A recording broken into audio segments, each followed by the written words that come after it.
Is Nick Nurse failing as the Philadelphia 76ers head coach? That is the main question tonight. I got my man Ryan from BroadStreetSports. We're going to talk about it. I want to hear from you in the chat.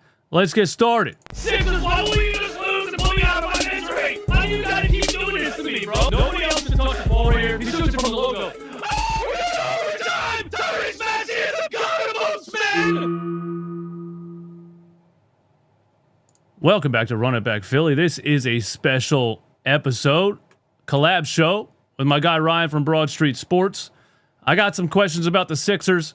I've heard some of Ryan's takes on his Instagram. I believe you called the show a couple of times last season. I thought some of your takes were interesting and entertaining. And so we're gonna answer the question. We're gonna chop it up. We're gonna talk about some more injuries because there was more injuries because the injuries just won't stop. Be sure to hit the like button for us one time before we get started. Close out the chat and hit the like button. We want your participation in the chat also. And subscribe. Start it out, Ryan. Here's how we're going to start it out. We got to talk about, is Nick Nurse failing as the 76ers head coach, or is he still able to blame it on injuries? Well, I think they've run out of excuses. I think at this point, they've just flat out run out of excuses. People are coming to the realization that Nick Nurse is brain dead, and that's where we're at. And I don't think enough people ask the question, why was Nick Nurse ran out of Toronto? And I had a bunch, and I put that clip up of me talking that Nick Nurse, a horrible head coach, on my Instagram, on my TikTok, and I had people, you're an idiot. Nick Nurse, he's a championship-winning head coach. Then why was he ran out of Toronto? Why is he here now? Why? And on top of it, and I'll give him credit, man. He is a championship-winning head coach. It's what he is. It's on his resume. But a championship-winning head coach, a real coach, makes adjustments, uses his personnel correctly. And I've heard people say, oh, well, he doesn't make the correct lineup. It's hard to make a correct lineup when there's so many cats that are injured. Every night, your injury report is stacked. So I'm not even going to necessarily blame him for that. But when you watch him, he basically, his entire game plan is run ISO ball with Tyrese Maxey. Then he doesn't know how to change out of it when Tyrese Maxey's getting double teamed. Has no idea what to do outside of that.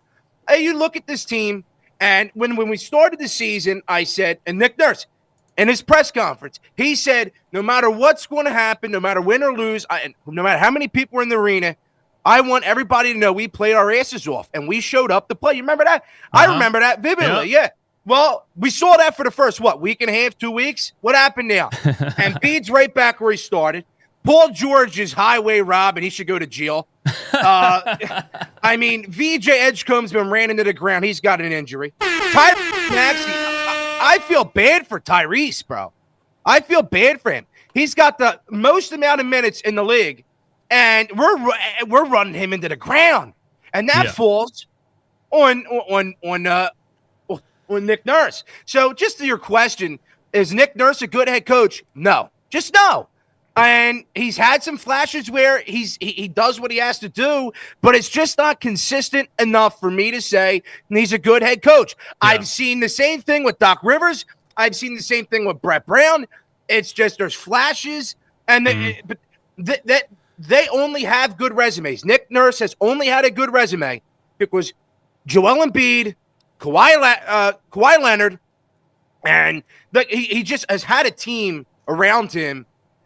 And I say the same thing with the Eagles, and I'm not talking Eagles, but their roster is so good that it's hard for them to lose, right? Nick Nurse has been around rosters where it's hard for them to deliberately lose, and that's just my take on it. But you want to talk about Nick Nurse? I think he's horrible. There's no strategy. There's no thought. His timeout usage to me is a major issue. And I'm sure we're going to get into it too. The third quarter just. Disaster. I mean, as a head coach, how do you look at that and you say, oh, well, it's going to happen. It's basket. No, it doesn't happen. It doesn't happen. One here and there, you get blown out in the third quarter. It is what it is. But every single night, you get blown out in the third quarter. After halftime, there's something not right there. That's the one that really stands out. That's the one that really speaks volumes to me because Nick Nurse can make the argument that he hasn't had a healthy roster, right? And he can make the argument, let's look at his 3 seasons in Philly, okay? 23-24, he comes in, we fired Doc Rivers. We're so excited. I was talking on YouTube all the time about Nick Nurse. He won two championships in a British league. He won a championship in the NBA DL, or what it used to be that. Now it's the G League. He won a championship in the NBA. I was like, he won championships on multiple levels. He holds players accountable. I was watching videos of him talking to the Toronto Raptors, Kyle Lowry back in Toronto, and Kawhi Leonard, and how he talked to them. And I felt like Doc Rivers was such a player's coach and was so buddy and was too nice to Ben Simmons. And I thought Nick Nurse is going to come in here and be hard-nosed, and I think he is, but I don't think it connects very well with the players. That's one thing. But also, so let's go through it. So he comes in and they lose in the first round to the New York Knicks year one. And to be fair to Nick Nurse, Joel Embiid tore his meniscus. His second season, Joel Embiid plays 13 games. Paul George plays 41 games. There's no consistency at all. That's a terrible season, 24-58. This season, they start the season 4-0 after he said what you just said. We just want the fans to know that we're playing hard every night. They start the season 4-0. They brought us back. I was so in. We were all in. And they are 9-8 now, so that is 5-8 since that 4-0 start. They are the worst third quarter team in the NBA. Last night was the most embarrassing loss of the season, and it wasn't even the third quarter was bad. Now it's bleeding into the second quarter. They got outscored 51-27 in the second quarter, and they quit in the second quarter. And then, they came out after halftime and they looked even worse, and they looked like they didn't care even more than that. You know what I mean? And when you want to say, is Nick Nurse a good head coach or not, I think, the way they got beat by the Miami Heat, to me, shows the difference between a great coach and a coach who won a championship off of a really overpowered Toronto Raptors roster with Kawhi Leonard in his prime, and Van Vliet and Siakam and Lowry in his prime, and Marc Gasol and Serge Ibaka, and the team was stacked. Doc Rivers would have won a championship with that team, And then everything you heard about that the Toronto Raptors said about Nick Nurse after he was fired, it's all feeling like it is true what they're saying about him. And what you saw in the Miami game was Eric Spoelstra, who is a great head coach, who has players like Jaime Jaquez playing like a star against the 76ers. He's got a dude named Pell Larson out there, never heard of him in my life, playing at a high level. Eric Spoelstra can take teams and just make something out of them. He took 5 undrafted players to the NBA Finals that year when they had Jimmy Butler. Nick Nurse can't do that. He can't take an undermanned team and get them to perform even a little bit higher than they should. They actually performed last season way underperformed. Even though they were injured, they still massively underperformed. And now, after a 4-0 start, they're underperforming this season. So, yeah, I think Nick Nurse is... I think he's done here. It's a bet. If this season continues the way that it's going right now, I think he's done here. I think it's 3 failed seasons in a row, and the Sixers are on to another coach. That's what I think. Well, he should be. He should be. That's the bottom line. Like you said, in the Knicks, when we played the Knicks in the postseason, you had the Embiid injury. There was just a lot of things that didn't work in his favor. But they pulled us. He pulled us to the postseason, right? They rushed Embiid back. Then they got back into the postseason. Whatever the case is, there, fine. But then you look at last year, and again, the injury bug, Paul George robbing money, and Embiid just cannot stay healthy for the life of him. And so, I thought he was bad last year, but I don't fully also blame that on him. He was bad, but the team was so bad. And I don't like how people also is on the head coach all the time. I'm not a person that does that all the time. I think you have to look at different angles. So last year he was horrible, but so was the team around him. So was the roster he had to put together. So every part of it was horrible. But I look at this year, where you come in with VJ Edgecombe, looked like a superstar in his first night. Tyrese Maxey, and I've been talking about for years now, that Tyrese Maxey under Embiid was still the one, but Tyrese Maxey, I was waiting for him to take the leap to being a superstar. That's what I wanted to see out of Tyrese Maxey. He finally has reached that level in my eyes. So he came into the season with a quote-unquote healthy Joel Embiid on the minute restriction, but you were getting what you needed out of Joel Embiid. At this point in Embiid's career, you're worried about his longevity, him being healthy for the postseason, him just even remotely making it through the season. That's what you're worried about. So you can't even, so I sat here and people were like, yo, why is he not playing more? He doesn't have to. He doesn't have to. Let him play his 20 to 25 minutes, drop 20 points, and get off the freaking court. Just get off. But because you got to work him back into it. Bottom line, you got to work him back, and you got to protect his longevity for the postseason. So Nick Nurse entered with looked like superstar VJ Edgecombe. Yeah. He entered the season with a superstar Tyrese Maxey. Entered the season with a Joel Embiid that was serviceable when you needed him. And he had a big game. I forget versus who, but he had a big game where he dropped the 29 points, and I was like, here we go. Embiid's turning on the Jets now.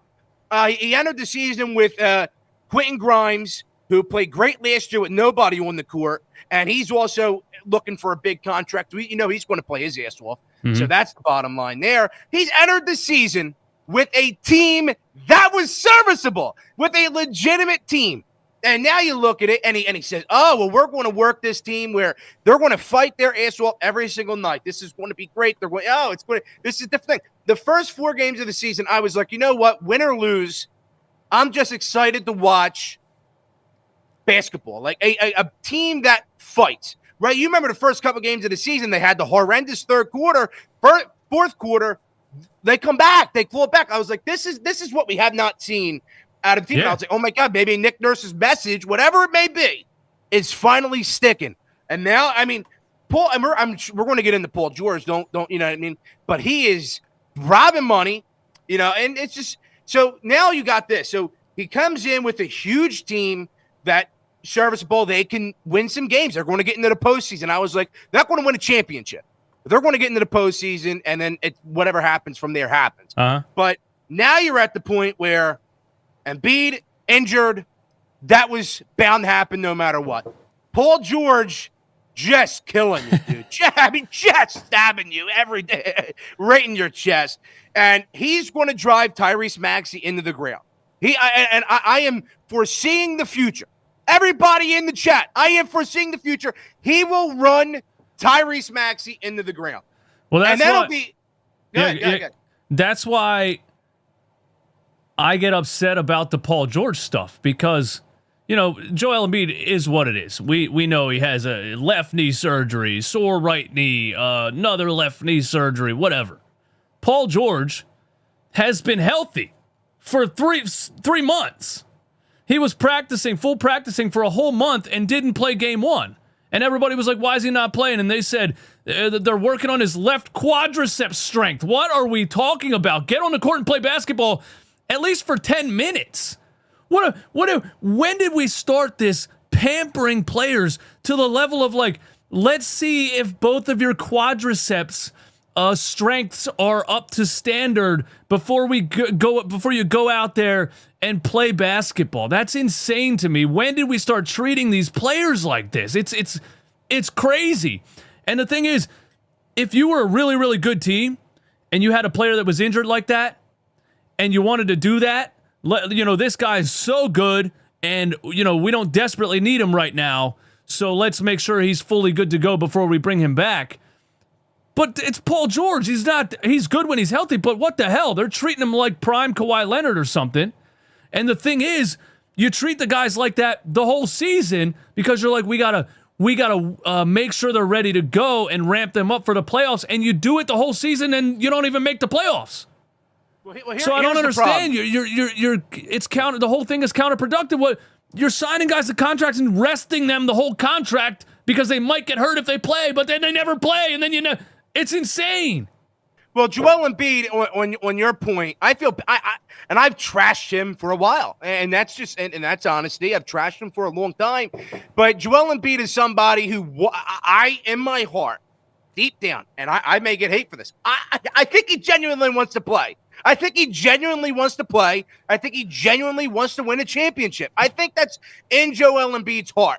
Mm-hmm. But the guy is 280 pounds, 7'5", out of shape, and has been playing on knees that have never, in my opinion, gotten repaired. Yeah. Like I mean, they do enough to get him back in 2 months, but that hurts him in the long run. So he's somebody who wants to get out on the court, but at this point in his career, he's never going to get out back there at the level that he once was, which is why in the beginning of the season, I said, hey, I'm okay with the 20 to 25 minutes. Let him do whatever he has to do, ramp himself back up. But when it comes to Paul George, this guy's is stiff.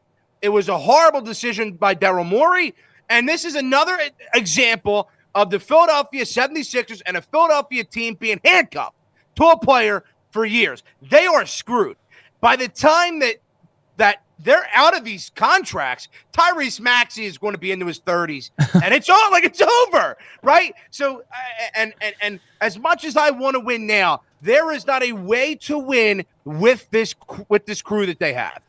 Paul George, and on your podcast, listen to your post game last night, and you opened the show and you said, and I agree with you. You said Paul George is stealing money.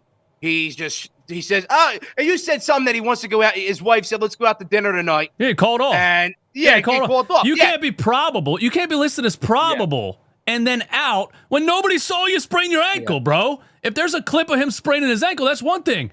He was listed as probable with a sore ankle, and then he's like, nah, I'm not coming in. I told you guys I'm not coming in. I'm starting to honestly think that's how he operates. He's treating it like some job that he doesn't want to go to, and he's just calling off work. It's insane. Well, that's the biggest problem. And this circles, and by the way, this all circles back to Nick Nurse. So you have a guy who, A, wants to get out on the court, but just physically can't at this point. You have Paul George, who signed this massive $200 million contract, who is robbing money, stealing money, should go to jail, and just is a bum. At this point, is a bum. But this falls on the management of the Philadelphia 76ers. You have a guy that you're paying all that money, and you actually let him rule you. For too long now, the Sixers have allowed Joel Embiid to rule them. They've allowed now Paul George to rule them. Yeah, I've never seen a professional team where a player could say, yeah, I'm calling out tonight. Yeah. I won't even be there. That doesn't happen. Yeah. That's not supposed to happen in any professional sport. If you're a $3 million role player, fine. I don't even know you're there. But Paul George, $200 million guy, who's supposed to, when they brought him in, they said the big three. Remember that? The big posters ever, big three. Yeah. I was like, oh my, here we go. No, it's the same predicament every single time. That's the thing. The Sixers front office is too soft. And if you think about a team like when I look back at what happened with Kawhi Leonard in San Antonio with Greg Popovich, right?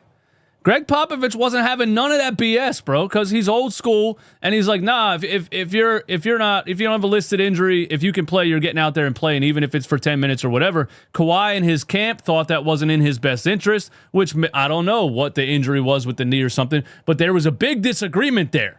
Popovich was not going to let this player just do whatever the hell he wanted, and Kawhi Leonard had to just go disappear, remember? And he didn't talk to the Spurs for like 2 months, and then they traded him. That's what the 76ers need to start doing with guys like this, like Paul George. They need to somebody in the organization needs to have some balls and say, you're getting on the court tonight or you're getting fined for not playing because here's the contract. Here's what you signed up to do. So show us that your ankle's hurt or you're getting on the damn court. And if that whole thing turns into him getting butthurt and requesting a trade, then thank the Lord that he requested a trade. If that turns into him requesting a trade, please let that happen. You know what I mean? But somebody needs to play hardball with a guy like Paul George because he is dicking around with the Sixers. He really is. Well, that's the problem. It comes back again. It circles right back to Nick Nurse, the head coach. When all this is going on, a couple hours before the game, they're doing shoot around, they're messing around on the court, and he goes up to Nick. I'm not feeling it tonight. I'm just not feeling it. No. Nick Nurse has to say, yo, bro, $200 million. Your ass is playing tonight. If you want a minute restriction, I'll give it. You know what I mean? I'll give it. But you're playing tonight. What kind of player wants a minutes restriction, by the way? You know what I mean? He's the kind of player who wants one. Well, and again, right, like that's a whole separate issue. But the biggest issue is even getting him onto the court. Yeah. You know what I mean? You can't have a minute restriction. Talk about Nick Nurse and his horrible strategy and his horrible game planning, but he also has no balls. He has no balls. And this is my issue. And you look at what Paul George is doing, and they just sit out. They don't care. There's no heart. And when they get out there, they're slow. They can't keep the pace. They're just clogging the floor. But the problem is I look at that, and I'm not saying Tyrese Maxey or VJ is going to turn out like them. That's not what I'm saying. But you look, as a young cat coming into the league, and even you're somebody with a new job, you look at the people that have been there and have done it, and you learn from them. So VJ Edgecombe, Tyrese Maxey, who's now a superstar, they look at Embiid, they look at Paul George, and they say, oh, well, you know what? If they're able to get a massive contract and sit their ass on the bench for 3 months, 5 months, whatever it is, and why can't I? Why can't I do the same thing? Yeah. So they all come up with these phony injuries. Here's another one that bothers me. So Paul George with the ankle injury, nobody knows where that comes from. But then you have Tyrese Maxey, who's playing the most minutes in the league, carrying this team on his back, fully healthy team or not. He's carrying them. And he had, a shoulder injury, and he was listed probable or questionable. He played. There's a difference between, wanting and needing. Tyrese Maxey needs to play. Yeah. There's a difference between I want to, but I don't need to. Tyrese Maxey, I need to play. Yeah. I need to show the fans thank you for buying my jersey. Yeah, and it's the difference between guys who love the game and guys who don't. And not everybody loves the game. I get it. If you were, I'm not putting Paul George in the Ben Simmons category by any means. He was a great player throughout his career, a really good player, maybe a Hall of Famer, Paul George. But his mentality sometimes reminds me of the Ben Simmons mentality, where it's like, I was gifted this, and so everybody my whole life told me I should do this, and it paid me hundreds of millions of dollars, so that's why I do it, but I don't really love doing it. I don't really care that much to continue to do it. If you're going to give me $200 million at the age of 33 when I was probably going to retire, yeah, I'll take it. I'll fly into Philly. I'll play a couple games here and there. I'll make up excuses to sit out. I'll leave again. He doesn't care at all. I actually, Paul George playing in front of Sixers fans who hate him, by the way. Sixers fans hate Paul George. They do not like him. Even when he was healthy, I was in the arena on Sunday, and it should be you're cheering because Paul George is healthy, right? When they announce his name at the intros, everyone should be happy that he's healthy and on the court. Philly fans hate Paul George. They booed him when he was announced in the starting lineup in the arena healthy. But I almost commend his arrogance, because it reminds me of Ben Simmons. The way he goes out there, is hated by everybody, and does not give a single shit, dude. Not 1%.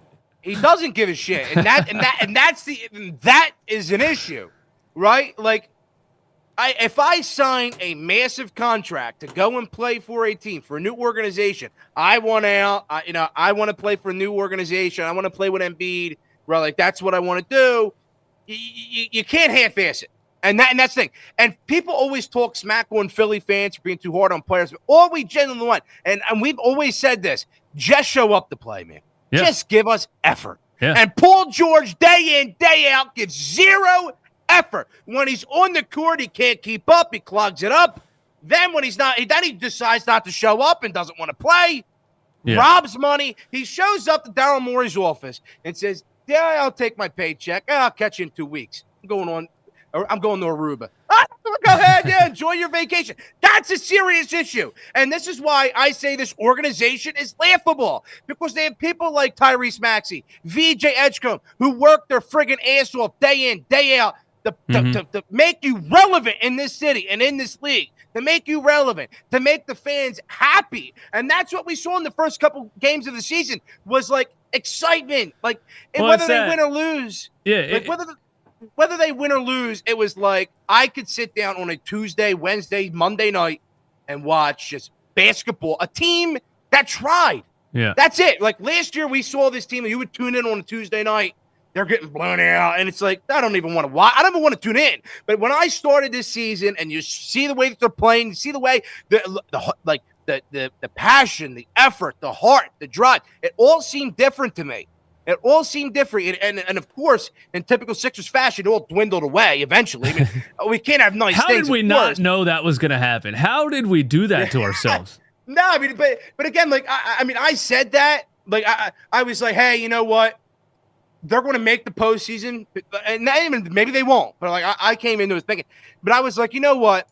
I actually, this team has hurt me so bad over just so many years. It's like I actually have no expectations. So it's super cool that on a Tuesday, Wednesday night, I can tune in and see Sixers, Celtics, and see a Sixers win. Or see a Sixers play, keep a game close. That's fun to me. So if they win, it's like yippee. If they lose, it's like Chucks will get them next time. But that's how it was in the beginning of the season. Now we're at the point where Paul George doesn't show up again, and Embiid's hurt, Oubre's hurt, Bona's hurt. You got a day-to-day with Edgecombe. So it's right back to the same thing. So the first couple weeks, it was cool, win or lose. Yippee, we could see a basketball team, a competent team. But now you see a team just like for a lack of term, it's just like doesn't give a fuck. It feels like that sometimes. It does. And again, Tyrese Maxey's a guy that loves the game, and he reminds me of Allen Iverson in that way. You know, there's the stories about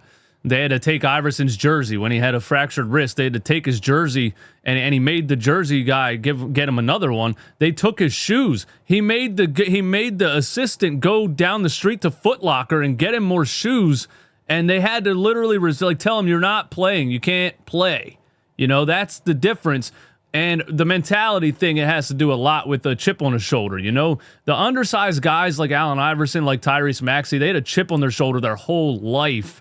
And wanting to prove themselves is just they're in their DNA. You know, so they just want to go out there every single night. I don't think it's fair to Tyrese Maxey at all. I don't know why he's playing every back-to-back. I don't know why he's playing every single night when these guys are sitting out back-to-backs and sitting out with a sore ankle or whatever else. But that's the difference, man. And the Paul George signing just ended up being an absolute disaster. And it's annoying that whenever I see him healthy and I'm like, oh, this is going to be the Paul George that we thought we signed. And then the next day he makes up that he has a sore ankle. And we're like, when did he sprain his ankle? And Nick Nurse is like, we don't really know when that happened. It's just absolutely ridiculous. We have let's do this. Let's look at the current injury list because it is piling up about if they do get healthy. I know it sounds crazy. That's the key word. I think somebody should write a book in a couple of years. If healthy. Yeah. You see, you know, they got it. I think it would be a good book, man. You know, they say, oh, well, you know, if healthy, they could have won a championship this year. They could have won a championship last year. Could have won a championship versus the Knicks. I mean, and let's not forget the one that they blew to the Celtics. That one was people forget about that one. That one was jacked up. So if healthy could be a title of like the longest essay book in the world. Because that's the crazy part because they're the on paper team, you know, and it eventually you don't care what they are on paper if they never have the team on the floor. We're not playing Pokemon. We're not doing trading cards. We're not playing 2K. You know, you got to be out there playing the game for this to work. The injury updates, because we haven't talked about it yet, but Trendon Watford pulled his groin last night really bad. He fell flat on the floor and was helped off the floor. So I was like, oh, there's another one. Now Trendon Watford is out. He will be reevaluated in 2 weeks. VJ Edgecombe, left calf strain, and Paul George, sore right ankle, practiced today. They both practiced today. And I'm telling you one thing, if VJ Edgecombe plays the next game and Paul George does not, I'm on his ass even more than I was before because this rookie is also playing 40 minutes a game. And he has a calf strain because of that. And if he comes back from a calf strain and plays before Paul, even bigger problem with Paul George. Joel Embiid, right knee, had an individual strength and conditioning session. So Joel Embiid has not practiced. That's so soft, man. It's just so soft. It really is. The Joel Embiid thing is never ending. And, I just think it's over at this point. You know, he hasn't had me believing since 2 years ago. You know, last season he'd never looked like himself at all. He played 13 games, didn't look good in any of them. He looks like a shell of himself completely when he gets on the court. He can't run, he can't jump, can't play defense, can't guard the rim. And so people are like, well, he has to play back into shape. I'm like, all right, I'm going to give him the benefit of that doubt, right? And then, the one game he did look okay. And he was making some defensive plays, and he was fighting for some rebounds. And that's rehabbing the left knee and then right knee soreness. And now I'm like, I'm done. I'm done. You look like a shell of yourself. You're 31 years old. You have 4 left knee surgeries. And now when you look like you're ramping up on the left knee, you got right knee soreness. How are we not done? How is every 76ers fan not out on this Joel Embiid pipe dream? I called for him to medically retire last year, at the end of last year. I said, you know what? As much as I love Joel Embiid, and, you know, and I've also had bad times with Joel Embiid, I said, bro, it's over. Your run, this team's era with you is over. You have no cartilage left in your left knee. You can't even. And here's the thing: they're telling him, you know, when you go up for a rebound, you fall back down, basically like on your knees. You know what I mean?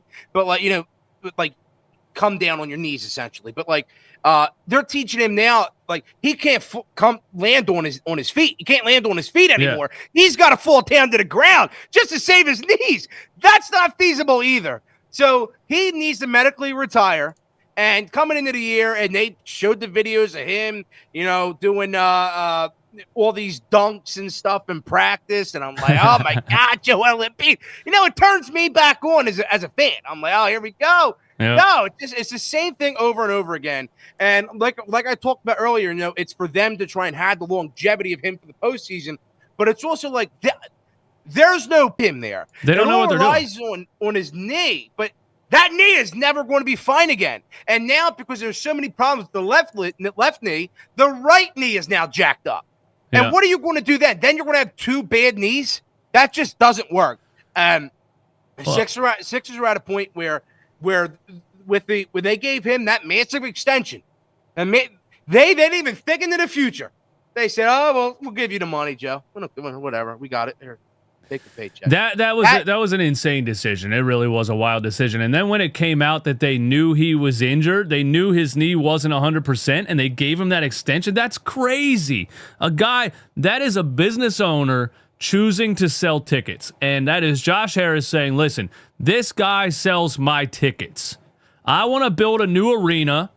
This guy sells my tickets." And they talked to what they claimed was half a dozen doctors, which is just 6, by the way. I don't know why they got half a dozen. It's just 6. They talked to 6 doctors, apparently, and the doctors knew that his knee wasn't 100%, but they felt like they could get it back to 100% by promoting healthy, some mumbo jumbo about a healthy style of rehab and all this nonsense. It was Josh Harris saying, can you get Joel Embiid to 80%? If you can, I'll give him 3 more years because he sells my tickets. All I'm doing as a business owner is investing money to make an ROI. That's it. And that's why I did it. And it didn't work because Joel can't get back on the court at all. Well, as a business owner, I do see his vision, right? You have to see his vision. Like, you know, as a business owner, as an owner of a team, of course you want to win. He's regretting it, though. You want to make money. You know, that's what I'm saying. Like, at that moment in time, you know, he has to think about, like, I got to make money. So you want Joel Embiid to do what he has to do. And the scariest line, the scariest sentence you can ever hear is blank player is going to speak to a Sixers medical doctor. That's the biggest, scariest sentence in the world. Because to me, I think they're just bad, man. And you're at the point where, you know, I've never seen a player in this Sixers organization that has had a bad injury, gotten the surgery, talked to the medical doctors, and actually came back ready to go. And, you know, and that's just a disaster. Yeah, I want to hear from Daryl Morey. We haven't heard from Daryl Morey since the media day. You know, I want to hear from Daryl Morey, man, because, you know, last year he lied about if you squint, this is still a championship team, and once we get everybody on the floor, you know, the Cleveland Cavaliers should fear us. And if the fans were out at that point, we were laughing at Daryl Morey. Nobody believes what you're saying anymore. We're witnessing people lie. And the nobody believes what they're saying anymore. It's such an odd dynamic to me. It's a delusional disconnect to me. You know, I don't know. I think these people believe what they say, or they are just really good at lying. Daryl Morey obviously has an incentive to try to keep the fans invested because he signed these guys to these contracts. But you can't lie out of it anymore. You know, you just can't. Everybody knows it's done. Everybody knows the Paul George signing was terrible. Everybody knows the Joel Embiid extension is bad. What could Daryl Morey actually say at this point besides, I shouldn't have signed those guys to those contracts? He's not going to say that, but. Well, I don't know, because to me, I think a lot of people have turned their backs on Daryl Morey himself, right? Like I don't like Daryl Morey, and yeah, he has done a good job drafting players, but on the free agency front, what has he done? He continues to bring back Eric Gordon, continues to bring back Kyle Lowry. He signs Paul George to this contract that isn't even remotely feasible. But the only reason why he did that was because he was the biggest name on the market at the time, and he wanted to feel like he was making a splash, whatever. But so I think there needs to be a lot more heat going towards Daryl Morey. He builds this roster, and again, I give him credit for what he's done drafting wise. But what has he done? Like, drafting's one thing, but there's a whole other part to this team, to running an organization, to running the roster, that he does horribly. He gives out contracts like it's like kids walking up to a house during Halloween and he gives out $200 million contract. That's not feasible for a winning organization. And I agree with you. I listened to you last night, and you said, they need to build around Tyrese Maxey. And that's a factual statement. But we will never build around Tyrese Maxey until they're unhandcuffed from Paul George, which maybe never. Because knowing the Sixers, he may just get another contract. Joel Embiid, and I've said this, and I don't know if it makes sense to you. Maybe you disagree. I don't know. They can't win without Joel Embiid, but they also can't win with Joel Embiid. That makes sense. Does that make sense? I completely agree, because he's never going to be healthy enough to win. If you got 2022 MVP Joel Embiid, you can win with that. But yeah, they can't win without him, because you don't have enough star power without him, and you're seeing that now. Tyrese Maxey can average 40 points a game, and they can lose like the first couple years of. I always bring up the first couple years of Michael Jordan's career just to put an example out there. I'm not putting Maxey on that level, but you could be the great matter. You can score 40 a game and lose, and Embiid can't get back to what he was to give you enough to win. I don't think so. Yeah, and the thing is, how do they get out of those contracts? And if they can't, then you're basically a tanking, rebuilding team with two bad contracts on the books that you can't do anything with, and that might be actually the boat that they're in. It is 1,000% the boat that they're in. I hear people every day, saying, "Oh, just trade them." Who wants them? No. I say this in the most calming way ever. If you are the Lakers, if you are the Knicks, right? And I know the Knicks called in for him, whatever. Like, I'm just speculating. Let's just say, why would a team want a failing Joel Embiid who can't play, can't stay healthy, has broken knees, on the older side? No center has lasted well into their 30s. Like, a good, legitimate MVP center has ever really lasted through their 30s. It doesn't happen. It's not feasible. And especially with the knees and the issues that Joel Embiid has, nobody wants that contract on top of his injury. Then you look at Paul George. And Paul George, to me, is healthy. I think he's a fully healthy, capable guy. I think he is too, But nobody's going to pick that contract, pick him, because of the fact that he doesn't play. And it's not because he's injured. Like, you can look at Joel Embiid and say, I'm not going to take him because he's injured. They're looking at Paul George and saying, dude, you're just a scumbag. You're just a scumbag. And that's what they're saying to him. And so people say all the time, you got to trade Embiid, you got to trade Paul George. Nobody wants him. Nobody wants a player that's a cancer because they don't play and they have no heart. Nobody wants the contract. So to me, I think if you're going to continue to run this with Daryl Morey, you got to do it with Daryl Morey to the fact where, hey, let's just tank, illegitimately tank, but not tank, get a draft pick, and see what happens from there. Because it seems like he hits gold every time he drafts with McCain and with Edgecombe. Like, he strikes gold in a way. And so I think you just, at this point, you got to kind of ride this out, because nobody wants these players. The fan base doesn't want them. I'm sure the organization doesn't want them. But because you make stupid-ass decisions, this is what happens. For every action, there is a reaction. And for your action of extending and signing Embiid and Paul George, this is the situation you're in. You are bending and screwing your fan base for years to come. And Tyrese Maxey and now Edgecombe too. Here's the thing. if you had to decide who's more tradable, Paul George is more tradable than Joel Embiid because Paul George has, after this season, 2 years left on his contract, right? If Paul George plays 40 or 50 games this season and looks healthy, even though he's a mental midget and just doesn't even care about basketball and it will just take nights off whenever the hell he wants, a team could look at it like, we'll try the third year of Paul George, right? And if we hate that, then we can trade him on the final year of the contract because the expiring contract is a big tradable piece.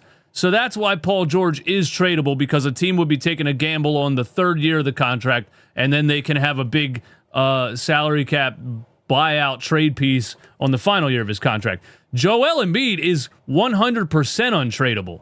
There's no chance of anybody wanting to trade for him because he can't get on the floor. And when he got on the floor, now he has another injury to his other knee. What would any team be looking at and saying, we're going to trade for Joel Embiid when he has an extension that hasn't even kicked in yet that pays him $62, $65, and then $69 million in 2028-29? That contract is unbelievably bad because he can't get on the floor. So Joel Embiid is completely untradeable. I do think Paul George is kind of tradable. I want to go back to what you said about Daryl Morey's drafting because I want to ask you a question. I want to ask the chat too. Because now that I've seen a couple of games of McCain and Maxey playing together, it's a defensive nightmare, like everybody said it was going to be, because you can't play 2-6-2 guys together in the NBA. You just can't do it. Jared McCain right now is horrendous defensively. I mean, he's getting picked on. Guys are running full speed down to the other end of the floor, posting him up. Guys are just picking him, like basically grabbing him by the hand and walking him under the basket and just getting the ball and turning around and laying it in.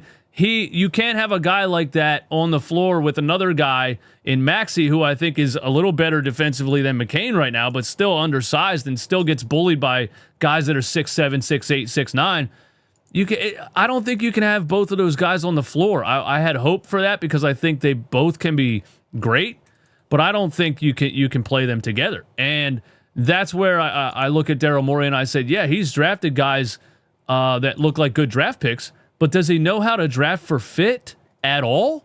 Because now you got two guys that are 6'2" and a guy that's 6'5", and those are the three guys you drafted, and you have no rebounding, no interior defense again. You have where are the 7-foot centers at? We're playing Dominic Barlow at backup center right now. Dem Bona's your backup center. He's 6'10". Why does every other team have some guy I've never heard of who's 7'1"? You know what I'm saying? Like, why can't we get some size and strength underneath the rim?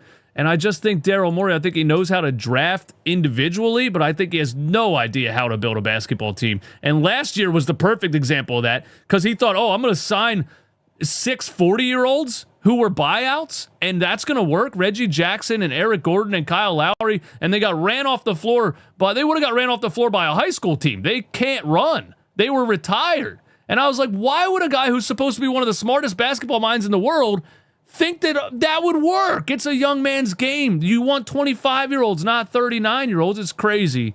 So that's how I look at Daryl Morey. I think he is good at drafting. I think he has no idea how to build a team at all. I think Paul George's contract is a little bit more tradable than Joel Embiid's right now at this point. It is. And I think, you could get him and at this point I would trade him for a bag of chips. And by the way, they're going to have to eat a lot of that contract. They're just going to have to, and that's just where you're at. But I think, of course, Paul George is more tradable. Because I think teams look at it and they say, well, you know what, if we can get Paul George to play, I think teams may look at it and say, you know what, if we bring him in, maybe we can get him to play ball. Maybe we can get him to play ball, and we're going to see what happens. But when it comes to Daryl Morey and building a team, he doesn't have it. He doesn't have the mastermind. Like he can draft. Like he can draft a first round guy. But when it comes to building size and building a team that's going to lay guys out at the rack, he doesn't have that. Yeah. And I think in his brain, the way that his brain works, he says, oh, well, you know what? I can draft young, fast guards that can shoot, because that's the way that the league is turning into now. Young, fast guards that can shoot. And he says, well, I can just build the rest of the roster with old cats. Yeah, it was crazy. And have an old center and forwards that are older, because this is a fast-paced young guard 3-point league now, and I'm just going to fill the rest of the roster out with veterans that are serviceable and just run these cats into the ground, the young guys into the ground, and that's just not feasible. So do we think? And look, if the Sixers get healthy, which I don't think it's possible, I think most Sixers fans are out on it. If it does happen, we would all be happy to be wrong. If they do get healthy and they get their whole team back on the floor, they build some chemistry and they start to win games, they could. There's a 0.1% chance, but they could turn into that championship team that they were supposed to be. It doesn't feel like that's going to happen. But let's say if the Joel Embiid situation goes exactly like it did last year, which it already started that way, does he medically retire at the end of this season? Because coming back from last year and trying to get the fans to buy back in and saying, listen, we know we told you Joel was healthy and then we lied to you. We actually got fined by the NBA for lying to you about it. And then, we actually knew his knee was hurt the whole time. We just wanted to sell the season tickets. Being able to sell a year after that, I already thought was crazy. Like, hey, listen, he's going to be healthy this year. Sorry about last year. He's going to be healthy this year. If the same thing happens this year, which we're already on track for that, does he medically retire? And for a player to medically retire, they have to have a career-ending injury or illness. One of those things is listed as chronic knee injuries. They can list chronic knee issues that is preventing him from playing. You have to contract for him to medically retire. Doctors have to evaluate and declare the player cannot continue to play. So that's the tricky part, because if he can play, it just every time he plays, he then can't play for a couple of games. Does that count as not being able to play? It's like I had this brake issue with a Honda Element one time, right? And my friend, right when I bought it, was like, you got to change the brake lines. It's the first thing you need to do. I never did it. The caliper kept clamping up and burning the rotor off. And I kept going back to the shop, and the guy's like, there's nothing wrong with the brake lines. And I'm like, I don't know. My dude is saying I should change the brake lines. He's like, it's not the brake lines. Changes the caliper again, $600. Same thing happens 2 weeks later. You would have had to drive the car for 2 weeks to figure out that the thing tightens over time and grinds away the rotor. You know what I mean? So you can't tell by looking at it. That's what's going on with Joel Embiid. He can get healthy enough to play a game or 2 games or 3 games, but then he's out for 2 weeks. Does that count as not being able to play? Or can he just play out the rest of his contract like that? You know what I'm saying? That's where I see the medical retirement thing is like iffy. Is a gray area. I'm reading the comments here on YouTube, and they're saying no way Embiid retires. And again, like, as much as I say he should and that I want him to, I kind of have to agree that he's just not going to. I think in his mind and in this organization's mind, they think, hey, you know what?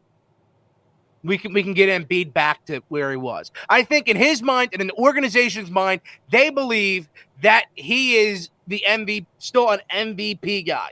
I think he thinks he can get to that. I think the organization thinks he can get to that. And that's just not where we're at. So as much as I think and you think and a lot of people believe he needs to medically retire or just retire and just leave, just be done. Instead of hanging up the cleats, whatever.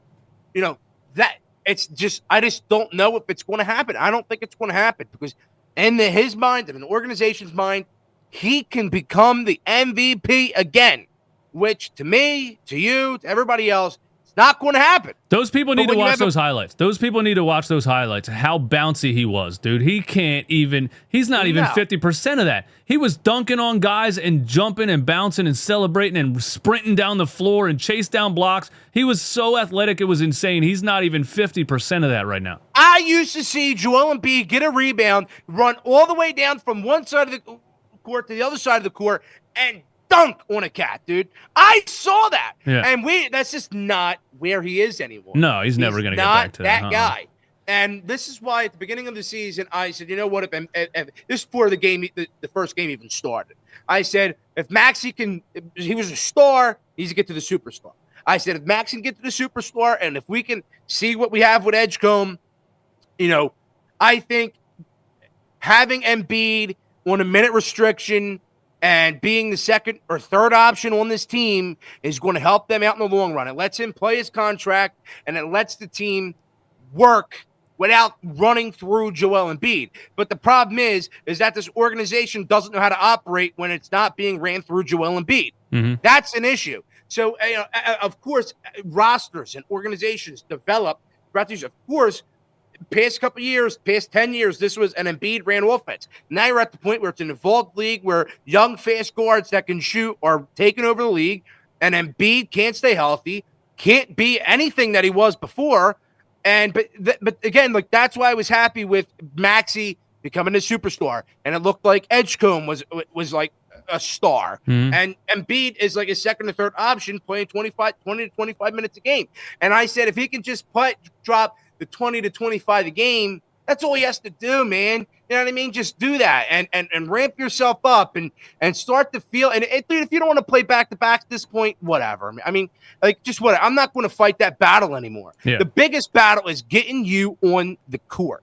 And at this point in your career, I don't know if it's feasible. And it's time this organization realizes it's not feasible. And that's why I tell you and I tell everybody, this damn organization is a joke. And they are laughable. Well, they wasted way too much time, you know, and that's part of what I talk about when I say these guys don't know what they're doing. They don't. How did nobody in the office say, "Hey, listen, Joel Embiid is unbelievable.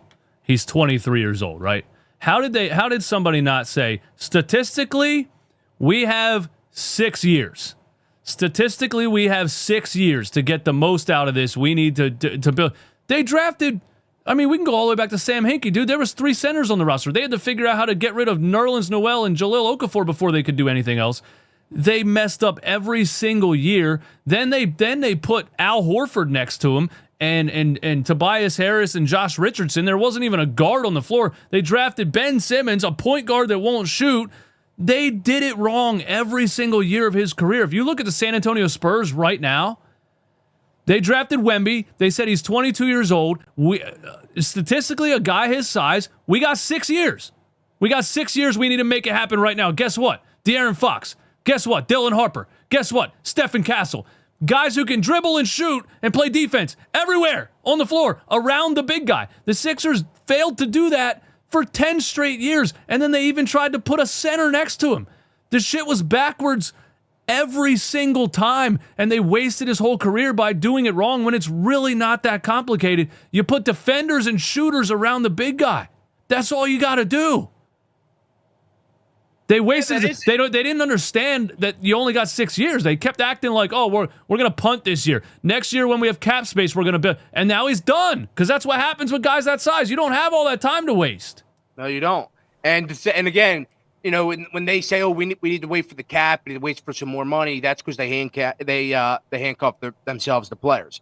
They handcuff themselves, and then they got to trade guys away for, you know, for way less than their value or whatever the case is. Right? Like, you know, and so as much as I have like a love-hate relationship with Joel because I love Joel, I love what he's done, right? And people will say, "Well, what has he done?" He has kind of brought basketball to life in this city again, which to me, I think that he has done, and he's done a good job. He hasn't got past the second round, but obviously their best roster built around him. You know, they had the guys. They had Ben Simmons, that was like the Ben Simmons that we remember, and you had Butler and whatever. So you lost, right? But then since then, it was just this stupid 2-man show between Ben Simmons and Joel Embiid, and then just Joel Embiid could never stay healthy. So but they would always bring in these guys on a 1 year, 2 year deal, and like, how are you supposed to get chemistry and like a brotherhood and like a bond and just know what, like, as a team, you're supposed to know, like, oh, he's going to cut here. I could just tell by the way he's moving. You know what I mean? Like, how are you supposed to know and build a connection with guys on just 1 year deals that are 100 years old? Yeah. You know, like, it just doesn't happen. I think so.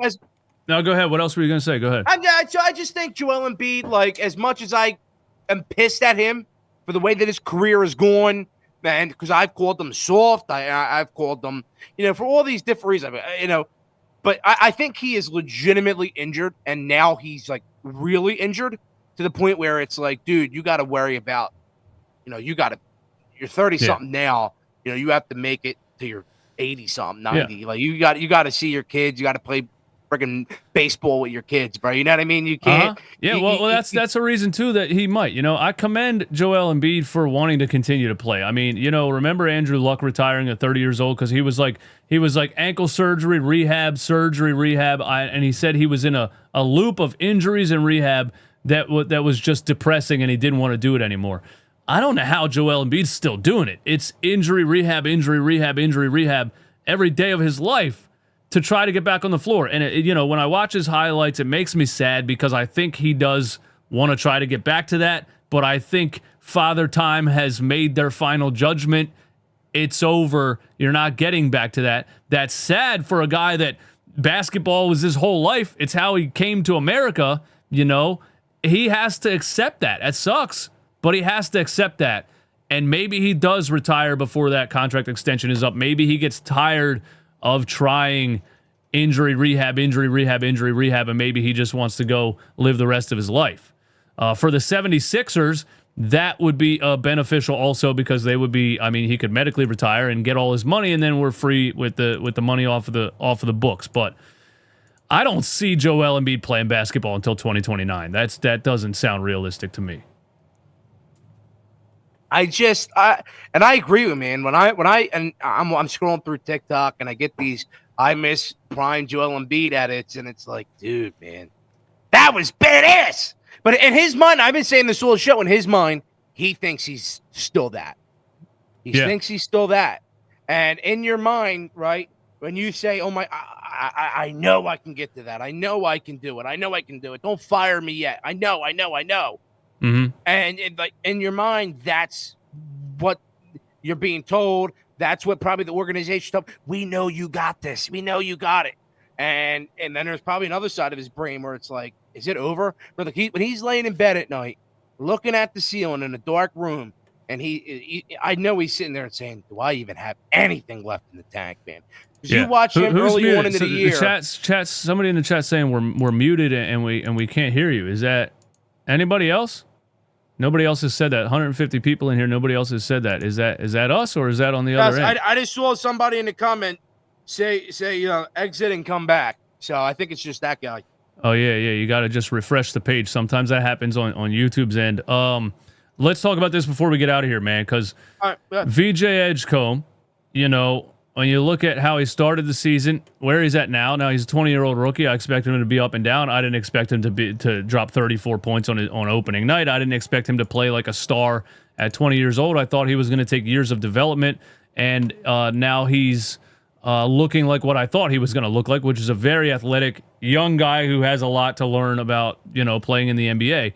Yeah, he's back down to earth. It happens. But Nick Nurse got fired in Toronto because one of the reasons was they weren't happy with how he was handling Scotty Barnes, and they wanted to build around Scotty Barnes, and they didn't like Nick Nurse for Scotty Barnes. They thought he was a bad fit for a young player like that. Is it time for Nick Nurse to go because of that also? The young guys like VJ and McCain, is Nick Nurse the wrong guy to have around for those young guys? You know what I mean? I think for Nick Nurse and this and this team, right? Like, so for too long, we've had the Doc Rivers, we've had the Brett Browns, we've had the Nick Nurses of the world, where there's no real thought. Like they roll out there and they scream at refs and they point their fingers around like they're doing something, but they're really not. And and Tyrese Maxey has developed, but now you're bringing a guy, and you have McCain who's back from his injury. Now you have Edgecombe. And the way you're playing right now, you're going to get another good draft pick. So I want my team, my young cats, my guys that are going to be with us for years now, outside of Embiid, because we're trying to work those guys out. We're trying to have a younger team, but I want a new voice in the locker room. Yeah, I think so too, man. When you're trying to develop a team, and I think Edgecombe has shown flashes of superstardom. I think he has it, and of course, as a rookie, he's shown flashes, and I knew he wasn't going to stay like that forever. Right. He came back down to earth. It happens, and I'm not mad at him, but playing him 40 minutes a game isn't going to help his development either. Right. Because, you know what I mean? And Tyrese Maxey, that isn't going to help him either, because he's a superstar in my mind, but he still has to develop. I mean, there's still like a little bit to his game where he has to grow. And to me, man, like Nick Nurse is not the voice for that to happen. You need a new guy. You need a guy who not only can like win, but can develop. And for too long, the Sixers have had a guy who has this resume, right? Like they hired Doc Rivers off resumes. They've hired Nick Nurse off a resume, but never on that resume has it directly said, hey, we have developed blank, blank, and blank. Yeah. And turned it into this friggin' gem. I feel the same way. That has never happened, right? Like you look at Nick Nurse, he had Kawhi Leonard, like, and he just came with this team, right? You know, this team. So he came in with an Embiid and a Maxey, and it's like, well, he doesn't know how to develop and work. So it's annoying. So I'll tell you this, just to wrap it up. They need to not only get rid of Nick Nurse because he's dumb, he makes no adjustments, he has no thought process, he yells at referees and points his fingers around, so on TV it looks like he's doing something. He's not doing a single thing. Trust me, I know he's not doing a single thing because you're getting outscored consistently. You're the worst third quarter team, and now you're a bad second quarter team, and you come out flat. Now your whole team's injured. I think people just are like, screw this guy's message already. Yeah. But outside of that, he does not know how to develop and make his team better and grow. Because seasons are long, man. You need to grow and develop as a team and as an organization. He does not have that tool. You need somebody else. Facts. That is facts. I completely agree with that. And you know, I thought they were going to clean house last year. They somehow decided they were going to give it another go. If this season turns out like last season turned out, they will have no choice but to clean house. Nick Nurse, Daryl Morey, the whole nine. And, you know, because you can't get Daryl Morey to get rid of those contracts that he signed. He's the one that signed them. It never works like that. You fire the GM, you bring in a new GM whose job it is to try to get rid of those contracts. If this season turns out like last season did, they will clean house. I really think that will happen. You can't go 3 years in a row like this.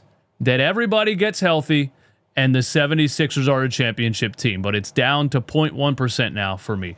Yo, Ryan of Broad Street Sports, man, thank you so much for coming on. Tell everyone where they can find you at, man. Thanks for having me, guys. So I'm Ryan from Broad Street Sports. I'm on YouTube, Instagram, TikTok, Twitter. I do live post-game shows and daily shows and live fan call-ins on YouTube following Eagles, Phillies, Sixers post-game shows. I do rants like this, and looking for more collabs, man. And I'm happy and I'm honored to be asked to come on the show and talk Sixers with you and talk Sixers in front of your fans, man. It's an absolute honor, and I think it was a great time. So thank you. I really appreciate it, man. Hey, man, thank you so much for coming on. Keep doing your thing. Keep grinding, man. We'll do it again, man. Thank you so much. Thank you to everyone else. Hit the like button on your way out.